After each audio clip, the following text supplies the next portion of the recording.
Today, a solid screw is welded to the stainless steel plate. First, we adjust the pulse current to 20, and the time to 20. First, align the tungsten needle tip to the position where the electrode is formed. After mastering the distance, we can spot welding and welding. Bialyang, you can directly touch it with your hands. The same is true for full welding. Continue to weld along the previous solder joint that has been formed. If you want the fish scale pattern to be welded evenly, then each solder joint follows the same position of the previous solder joint, so that the welding will be more uniform. See, the overall effect is very uniform, not.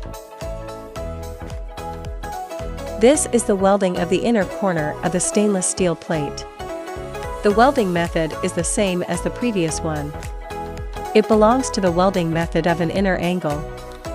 For such a welding of 90 degrees, the tungsten needle needs to be stretched a little bit, so that the distance of the target welding point forming is closer. The result is a very uniform fish scale pattern.